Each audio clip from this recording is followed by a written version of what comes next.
Yurdaşlar yaxşımı, qanday ahvalinglar? Ben böyle gedim chiqargan mashinani men yo'llab o'tgansiz, men mashinani bam setlib ketdim, men mashinani nechib qildi. Mana men to'nolinglar, mening ismim Miradiljon. Ismim Miradiljon jima billah. Qashqa Yangishahar men.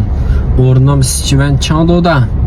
Ana men Sichivan Changdodan mashina setib olsak, kira nechib pul chiqadi degan turdoshlariga. Kira Xinjiangning har qaysi joylariga 2000 koy chiqadi. 2000 koydan ortiq chiqmaydi. Mana qiyinchiliklar bo'lib qolsa, qo'llarni qisqa bo'lib qolsa, azarib beslaslik bo'ldi.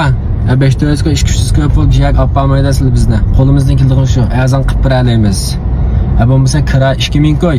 Ishkirdan mashina olsak rasmiy so'kkin bo'lamdi degan turdoshlariga. Rasmiy so'kkin bo'ldi. Men rasmiy so'kib sepirma, go'g'osin qilib.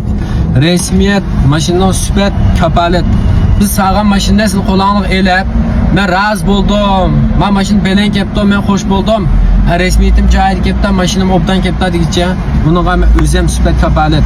Meydem qurib turib bo'sha sepirma. Davomli ikkinchi qo'l mashina olganlar mablag' aloqasang bo'ldi. Unda bo'lsa keyingi sonni ko'rishdik. Qo'llab bergan turdoshlarimga rahmat. Mana hozir davomli mashina izdigan mavduq nay-nayga. Nay-nayda içirimiz bir de hacetmezin uyda içirimiz bana maşinada.